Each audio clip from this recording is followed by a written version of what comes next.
3 triple भोजन recipe आपण करत आहोत।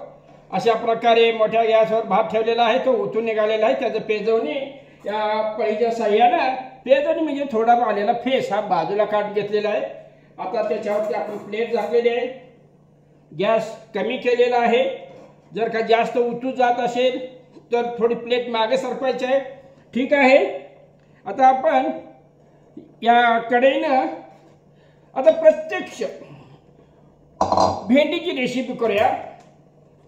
कोणताही चिकट पदार्थ वापरला, खाली वर केला की अशा प्रकारे घाण होती म्हणून धुवायची नाही, गरम गरम आहे। यातच आपण आता भेंडी पातळ भेंडी करणार आहोत, ठीक आहे। पुन्हा आपण गॅस पेटवूया। या इकडे आपण लक्ष ठेवायचं आहे भातावर, मोठा गॅस केलेला आहे। आपली पकड जवळ ठेवायची आहे, पकड नसल्यास फडकं जवळ ठेवायचं आहे, ठीक आहे। आता आपण प्रत्यक्ष भेंडी करायला सुरुवात करत आहोत। आपल्या मापानुसार आपण कांदा वगैरे भाजावा लागणार आहे, 2 कांदे भाजायचे आहेत। त्या हिशोबाने तेल घ्यायचं आहे, अति तेल देखील घ्यायचं नाही। गॅस मोठा आहे, पहा भाताला छिद्र पडायचं काम का सुरू आहे, बुडबुडे बुडबुडे वर यायला आले। पुन्हा प्लेट थोडी सरकवलेली आहे। आता यानंतर आपण हे कढईमध्ये तेल ओतलेलं आहे आवश्यक तेवढं। त्याच्यामध्ये आपण थोडी मोहरी घेऊया, त्यानंतर थोडं जिरं घेऊया आणि थोडी हळद। ते पहा, थोडी हळद आपण घेतलेली आहे।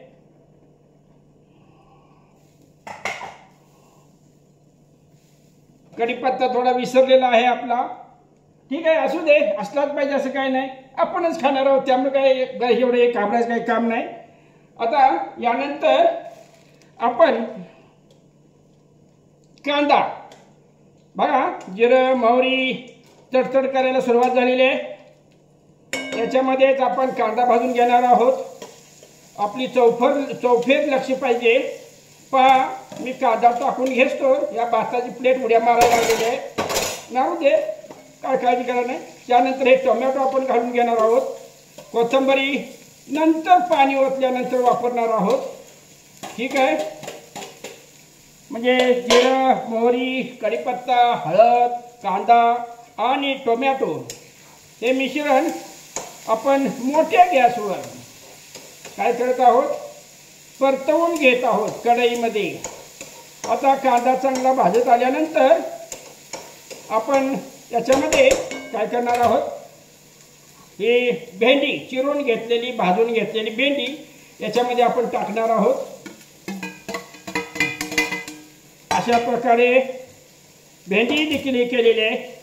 आपण घेतलेली चिंच जास्त काही नाही, 2 बुटके म्हणा, काहीतरी म्हणा तुमच्या भाषेमध्ये, चिंच बघा, हे सगळं याच्यामध्ये घेतलेलं आहे। आणि मोठ्या गॅसवर ही रेसिपी करणार आहोत, नंतर आपण बारीक गॅसवर हे करणार आहोत।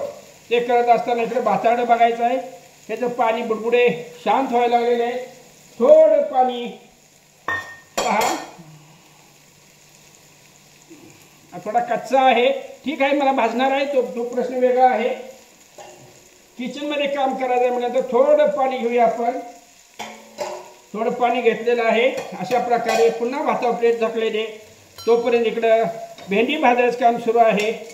आता ह्या भेंडीमध्ये आपण आपला जो खरडा आहे हिरव्या मिरच्याचा, तो ह्याच्यामध्ये घेत आहे। जेवढा आवश्यक आहे तेवढा साहित्य वापरले की लगेच बाजूला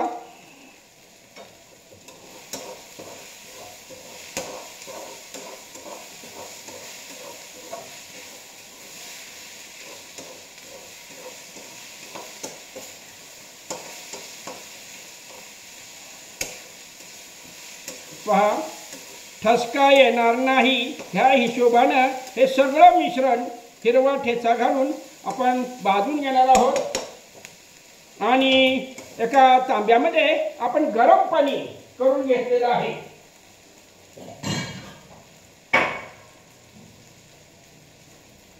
अशा प्रकारे हे सगळं खरपूस भाजलं की काय करायचं आहे, आपलं गरम पाणी या भेंडीच्या मिश्रणामध्ये ओतायचं आहे.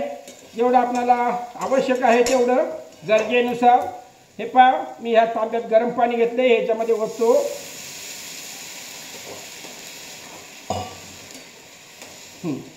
आता याच्यामध्ये आपण हे कोथिंबीर टाकलेली आहे आणि महत्त्वाचं म्हणजे नमक थोडंच घेतलेलं आहे, आपण पसरून टाकलेलं आहे.